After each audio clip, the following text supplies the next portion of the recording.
Hello and welcome to Nerd Subculture. I'm your host Jared. And I'm Edwina. And today, continuing on once more with the Feeling series on Buffy the Vampire Slayer, today we are doing Season 2, Episode 12, Bad Eggs. This episode was first released on January 12th, 1998. First 1998 Yeah, episode. we're into 1998 now. Yeah. Written by Marty Noxon and Rob Distel. Directed by Davin Greenwald. Eddie. Yeah, this is a full spoiler podcast. I'm a huge fan of the show, but Jared has never watched the whole series, and I'm trying to convince him that it's worth his time. Please do. So, had you seen this episode? No, I haven't seen this episode, although I think I have seen this episode. Yeah? It just was an episode of Buffy. Yes, yeah. Yeah, this is an episode that's very, very heavily influenced by Invasion of the Body Snatchers and your very favourite movie, Aliens. Yeah. Yeah, it's a Monster of the Week episode using, the creature taking over and controlling a human body. This is definitely like one of those second-tier episodes that... What are you doing? That was a body snatcher scream. Oh, okay. Okay, that sounds Jared... a lot creepier when you hear the audio. And you have to point at me and do that. I've got to get a photo of that. Wow, that's a lot more intense than what I remember. It is. I remember it being quite terrifying in the film when you see that. Yeah. And that has Donald Sutherland again. Yeah. Again, he comes up again and again. Yeah. Yeah. I'm also not a big fan of the B plot on this one, and this is one of those episodes that I'll sometimes miss it, but it's definitely not one of the worst episodes. So what's the B plot? The brothers. Yeah, the Begorch brothers. You could take them out completely. Merle and Earl. You could pretty much take them out completely. Yeah. And it wouldn't make a difference. Yeah, probably a few things you probably take out of this episode. Oh yeah, definitely. Especially that there's that horrible scene. Like I hate it. The tentacle scene. The tentacles. It's completely pointless. Like doesn't make any sense. I think it's kind of there just to establish that there's something odd with the eggs. Yeah. Initially, then to sort of lead on to it. I think that's the only way they could really do it without without showing something too much or something.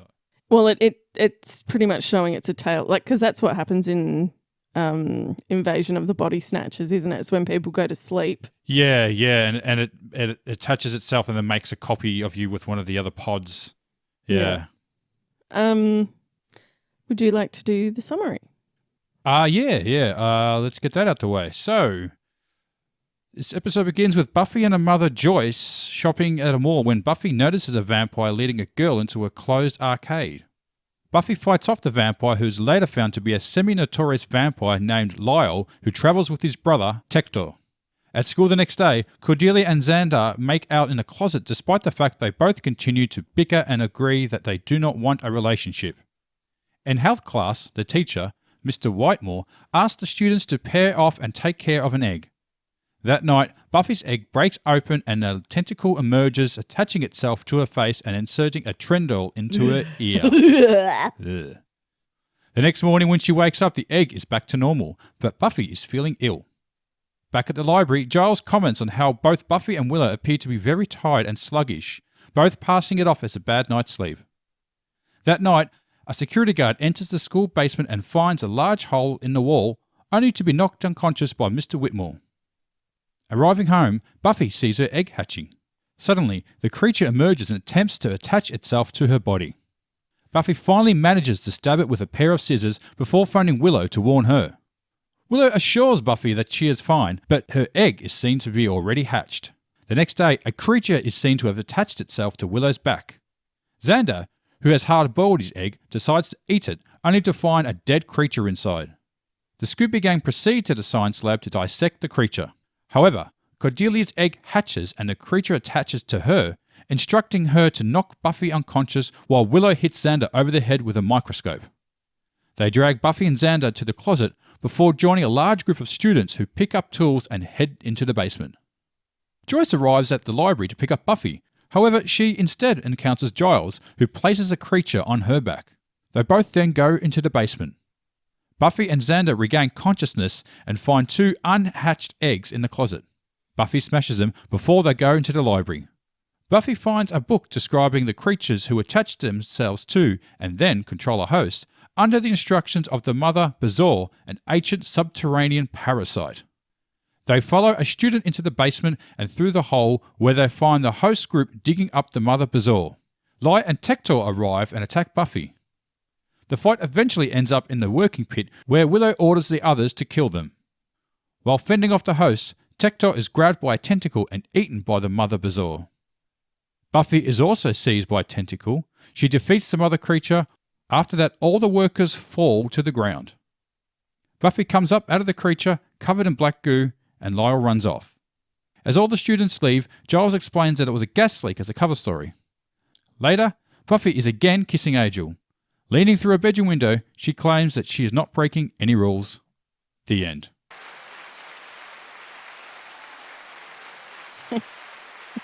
Yay! All right, Eddie. So, what do you got for me? Should we talk about the eggs? Yeah. Let's start with the eggs. Okay. So, did you ever do that? Is that an American thing? The egg that you have to look after? I've never. Yeah, I've only really seen it in American shows. I was going to lead into this, but we'll come back to that. Yeah, but I've never seen it done in Australia. I'm not saying it hasn't, but yeah, we never did that. I don't remember. Yeah, I don't know. It seems kind of pointless. It's just one of those TV trope things that they do, maybe. Maybe, yeah. Look after an egg. Yeah. Or did we do it? Oh, you know what? I think I would remember, but I don't know. It's because I've seen it so many times. I'm getting my memory confused with something else. I know, definitely didn't do it. No. Yeah, that tentacle scene with Buffy, I really can't stand it. Because it has that, we were talking about it before, it has that plucky music that... Yeah, the creepy crawly music. Yeah, I think X-Files used to use it a lot when there's something like really creepy, especially like spiders or bugs or... Yeah, I think it's like plucking violin strings or something like that, like really quickly. Yeah, I can't stand I hate it. Always makes your skin crawl, that one, doesn't it? Yeah, it's sort of this skin crawly music. Yeah, I really hate that. But also, I just think in this episode, like they probably could have played more on the not knowing who was affected or who had one attached to them. Yeah, a little longer. Well, you only got 40 minutes, haven't you, an episode? Yeah, so but I think they could have played with it a bit more with Willow. Because she gets off the phone and then you see the empty shell. Like they probably didn't need to show that. Yeah, they probably didn't need to reveal it until she is in the lab and she says the Mother Bazaar or something, and everyone kind of turns to her going, huh? Or better yet, like they ask her where her egg is and she's always vague about it. She doesn't, I haven't got it on me. And like, but you've always got it on you. Yeah. Maybe something more subtle like that they could have gone down. Yeah. Rather than just showing the egg already hatched. Yeah. Possibly. Yeah. Yeah. But then again, look, you are constrained with time, so you got 40 minutes and you're already 20 minutes into it, so you can't drag it out too much. I mean, once apart from taking some scenes out, maybe the angel scenes. No, because they need that for what's coming up. So, because this was also because it was meant to be in health class, you get the eggs. It's sort of meant to be a little bit leading into the consequences of sex. Yes. Okay. So coming into the next episode. Oh, literally, yeah. I just got that. Yeah. So, yeah, as I said, whenever there's a lesson, it always, whenever you see a school lesson in the episode, there's always a thematic link. Okay, right. Yeah. Watch out for those. Yes, pretty much. Well, pretty much all the scenes with Angel was just them kissing, wasn't it? Yeah. Basically. Yeah, okay. Yeah. So I think, fest. trust me, we're coming into some episodes where you need an episode like Ted and Bad Eggs to kind of build their relationship a little bit. Okay. Because we're coming into a double double episode again. Ooh, all right. Wait for that one. Yeah, it's a goodie. Yeah. Oh, there's also a lot of plot holes in this episode. Is there? Yeah. Like what? Like, how did the egg put itself back together? Like after the tentacle thing comes out. Yeah. Like what was the point of that? Because it seemed that anyone could just be. Yeah. I don't know. Yeah. As I said, it's. As I said before, I think it's just there to establish that there's something wrong with the eggs, and they're doing something without getting into the whole mind controlling thing. Like, it would make sense just to do it then and there to, face or back hugger, I guess. Not the face hugger, back huggers. A back hugger. Yeah, it would just make sense to do it then and there rather than do an initial thing where it might give itself away and then do it again later. Yeah. Like maybe it needed to feed first before it needed to grow. But then it's inconsistent because then some of them need it and some of them don't. Like the one that goes on Joyce. Yeah.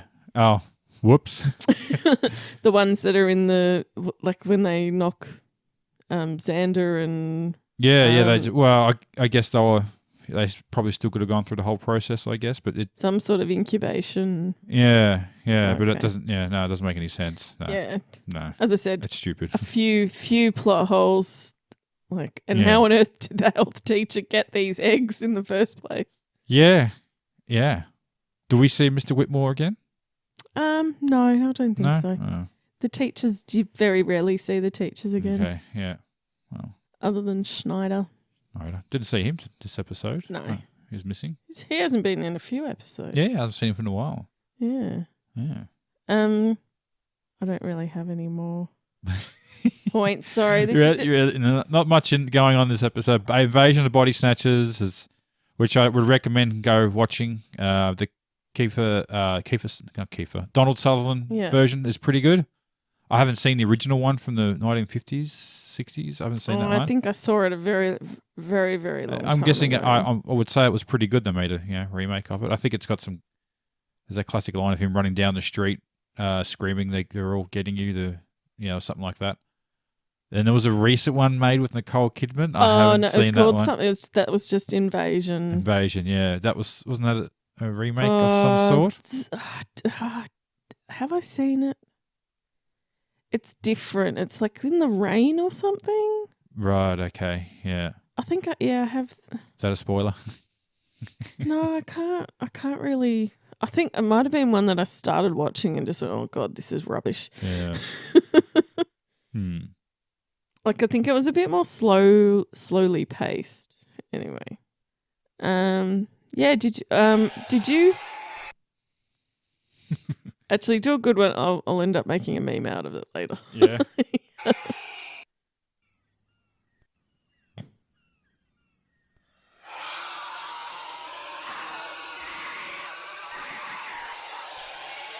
Oh, because you have her screaming at the same time. Yeah. Yeah. Spoiler alert. Yeah. Oh, yeah. So, Jared, did you go down any rabbit holes this week? Not too many, actually. I just following up on the actors who played Lyle and Tector, the brothers. So Jeremy Ratchford was Lyle, a Canadian actor. Yeah, and he's the guy from Cold Case. Yeah, he's in Cold Case. He plays a cop a lot, actually. Yeah. So you always recognise him as a cop. And his brother, James Parks, or Tector, was in The Hateful Eight. I couldn't remember which character it was. I think he may have been the character who owned or ran the ranch or something. Not the one who survived in the end. So, yeah, that was them too. And yeah, that was sort of that. But then during the episode, we mentioned earlier the egg that Buffy had, and it reminded me of a TV show when I was a kid growing up. Very famous TV show.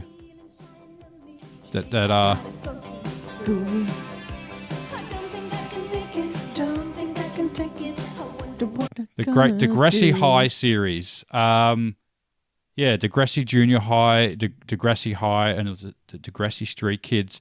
Yeah, those shows that they played in Australia, and I really liked them. I They just were on like love. so they were on the ABC in the afternoon. Yeah, the Australian Broadcasting Commission. So that's your government-funded station. That should have after school. Right after school, ad-free, of course, no ads. So you could sit there and watch a whole episode without being interrupted. And they often repeated these. And I was a few years younger than the characters were on the show, but I still related to them. I was just starting high school with some of them. Or finishing primary school, so I was at the age of 10, 12, 13. I so wanted to just dress like Stephanie K.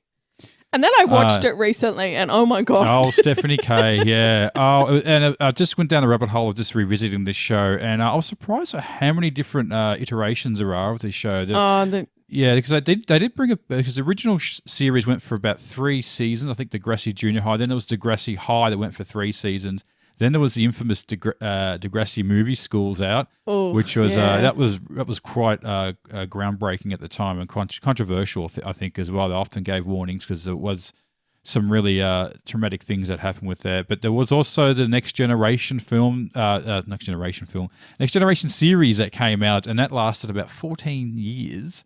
Had some of the original casts from the original show. Yeah, but that one became it actually became more of a soap opera, and it didn't have the same feel of the original show where the kids actually looked like kids. Well, yeah, no disrespect to the actors or anything of the original show, but there was something really relatable about the casting of it, and it was the fact that they weren't supermodels in this show, okay? And it was a Canadian show, not that that matters or anything. And they had braces. They were quite simple, not simple looking, but they look like someone you'd know. Like when you watch like Beverly Hills 90210, where everyone is a supermodel.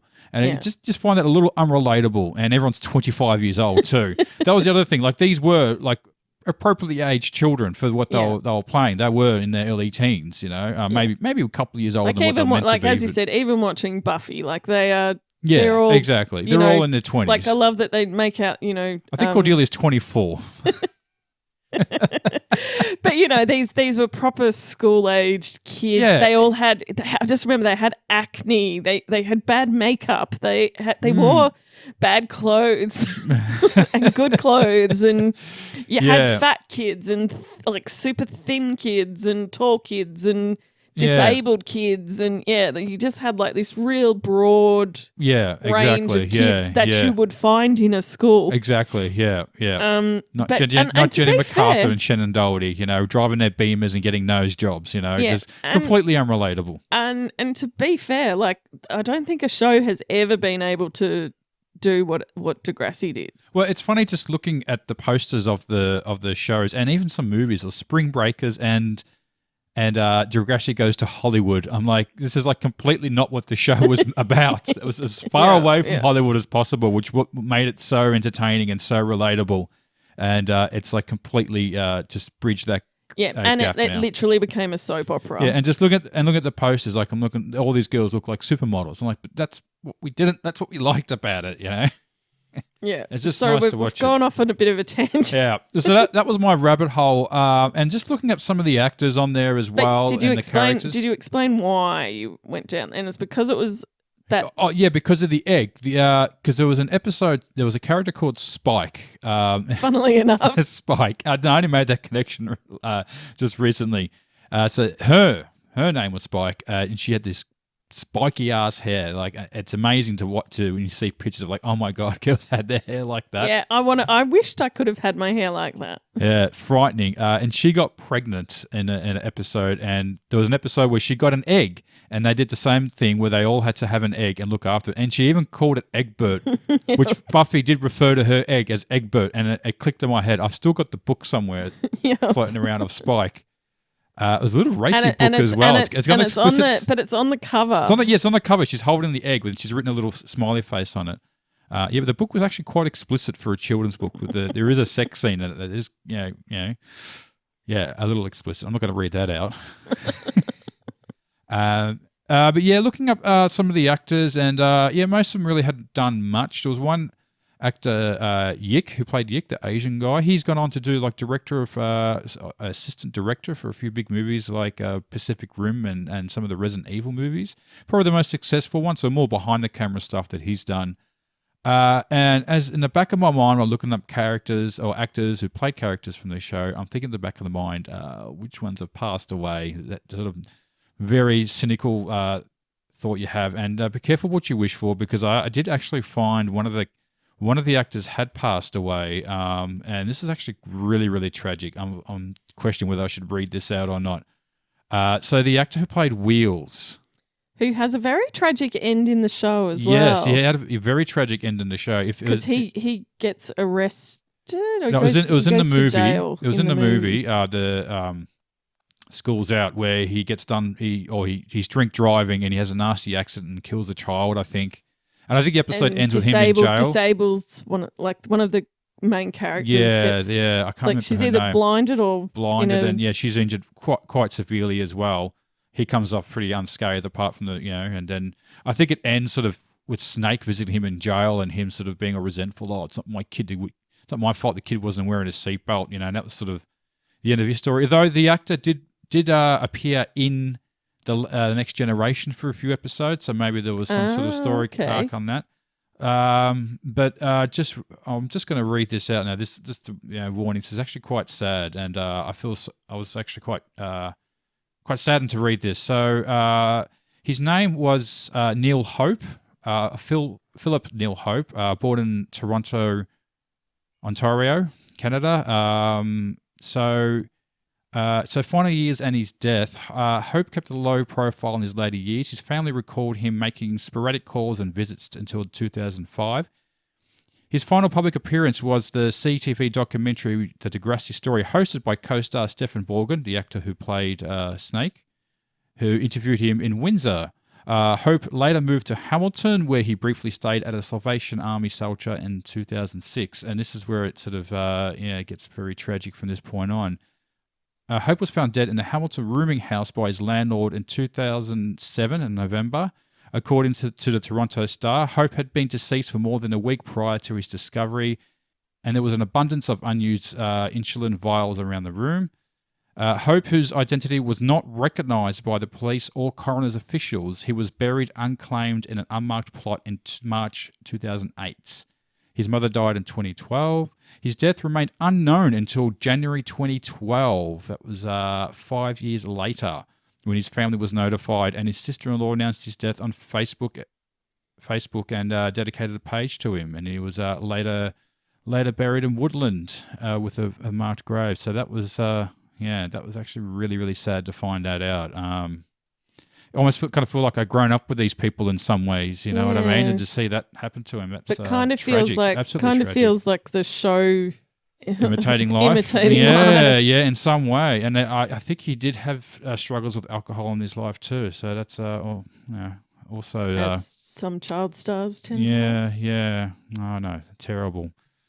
All right, I think we need to move on from that and lighten the mood up a little bit. So, what do you got? Should we just go to question time? I think we have to now. Can't breathe on quick enough. Answer the question. All right. Which character was your favorite? I'm not going to say Merle. Lyle. We get them damn Slayer girl. Making kissy faces with the Slayer. Making kissy faces with the Slayer. Okay. I'm going to go Buffy for this episode. Which character do you love to hate? Oh, it's got to be the back huggers. Love the back huggers. The back huggers. Mother Bazaar offspring. Yeah, I was going to go the Mother Bazaar. I don't know. It's just it's an eye and some tentacles. Yeah. Not much to say, is there? Yeah. What was the most memorable fight scene? I know it wasn't memorable, but I thought it was kind of funny, the brothers just beating the crap out of each other. Yeah, I liked Buffy and the pickaxe. Yeah. She just goes in, kills it with a pickaxe, and then climbs out. Yep. Done. Dusted. Yep. They don't even show it. Death off screen. Yeah, off screen death. So they don't have to pay for the effects. Yeah, they cheapened it. This was a budget episode, you think? Oh, yeah, definitely. Because that would have been just like an inflatable balloon under some rocks that they've just sort of covered in some KY jelly. Yeah. It's an eyeball. A few extras maybe they had in there, you know. No more than normal. Not even any dusting, because that costs like 30 grand to dust someone, doesn't it? Yeah, they barely dusted anyone, did they? No, there was no dusting. There were no dustings. Yeah, so no. I'm just trying to think where they spent their budget. I don't. Maybe I think saving it up. Yeah, definitely a budget episode. Yeah. LOL moment? I think Xander and Cordelia having their relationship fight in the middle of the class The class. Yeah. by proxy of a friend of mine, Not me. not me. And is that sex inside the car or outside? Yeah. Oh, actually, something else these silly trivia things that you read. Apparently the kissing scenes between SMG. You know where I'm going with this, I know don't where you? you're going with it. You know where This you're is going. an old one. Isn't that what? They would chew on onions or something like that. Yeah, they They used to prank each other and eat like really stinky foods beforehand. Yeah. And, yeah, it's so funny. And it's That's kind true? of- I don't believe that. I think it's kind of abuse at this point, doing that sort of. I think that's very unprofessional. Yeah, I don't. Maybe it happened once or so. I couldn't imagine them doing it all the time. Probably happened by accident one time. Yeah. Maybe they try and do all the kissing scenes before lunch, but not straight after breakfast. Yeah. So around 10 o'clock, the kissing scenes? Oh, they're normally at night. Oh. So they normally film at night. Yeah, I like when they're dissecting the back hugger things, and Xander's like, "Can I just say growth?" And then Buffy's like, "I see your gut and raise you a nah." I can't quite do it. Who gets the wooden spoon? I'm gonna give it to Giles. Yeah. Yeah. Oh, but he found the Found the book. Yeah. like he worked out what it was, but just not in time. Yeah. So All yeah, right. no, I'm giving it to Joyce. Oh, poor Joyce. Oh, come on, she's in the library going, "Oh, I don't want to say burden, but actually I do want to say burden," talking about her daughter being a burden. Jesus, that's something. Isn't it? Yeah, poor Joyce, come on. Get your shit together. Like, she just constantly keeps going on about how, like, pretty much Buffy has just ruined her life By existing. by just existing. Thanks, Mum. Yeah. You lack discipline. Yeah. Favorite scene? I think the back hugger scene in the bedroom with Buffy was pretty cool. I like that. Pretty intense, running around. Ding, ding, ding, ding, ding, ding, Oh, ding, I ding, hate ding. that. It's pretty much scene for scene that in Aliens when Ripley and Newt. Oh yeah. yeah. Like Paying hiding homage, maybe. homage. Yeah. Yeah. Slight homage, but yeah, it's just so, and I hate that scene. I'm not good with creepy crawly No, shit no. like that. No, you're not. Yeah, mine's probably when Xander is about to eat the egg, but he's boiled it. Then, what's your least favourite scene? Because you know what mine is. I think it's Angel. Yeah, it's good. It's the kissing scenes. Yeah, just are they kissing again? Oh, we can skip the kissing scenes if you want to. Yeah, mine's the tentacle coming out of the egg with the... And it's like, and you can see the fishing line pulling it along. Damn high definition, ruining everything. Yeah. Favorite quote? Well, my favorite quote was between Giles and Buffy when they first discover the brothers, and Giles shows them a picture. Say it's Lyle Gorsh, and that one's his brother Tector. They're from Abilene. They made their reputation massacring an entire Mexican village in 1886. And Buffy replies, "Oh, friendly little demons." And Giles retorts, "No, it was before they became vampires." Yeah, that's a good one. My favourite quote is from Lyle Gorch, and it's the, "I'm gonna beat you like a red-headed stepchild." Just so wrong. Now! Best Cordelia freakout moment? The one at the start where they're in the closet and she's freaking out about not everyone knowing what they're doing. Oh, no, isn't it? She's turning the light off. Oh, she's turning it off, yeah. Oh, yeah. He turns the light on. She doesn't want to see him. she's so ashamed. ashamed. They want to see you. Yeah, I like when Buffy asks her, so has your egg been acting weird or anything? And she's like, it isn't acting anything. It's an egg, Buffy. It doesn't emote. That was a good one, actually. Yeah. Not really a freak out, but yeah, good zinger. Oh, I think she had freaked out prior to that with when Buffy had said, hey, nice bear. And she was like, oh, nice bear. And then she's like, hey, I'll have you know, my father bought this back from such and other years ago. Then all of a sudden, there's these trendoids everywhere started sporting them. So I'm totally not wearing it. Then I thought, hey, I'm the one who started this nationwide craze. Just started from nice bear. I know. It's always a way. It happened last week when Xander said, hey, Cordelia. It's like, what? Yeah. Who's the MVP of the episode?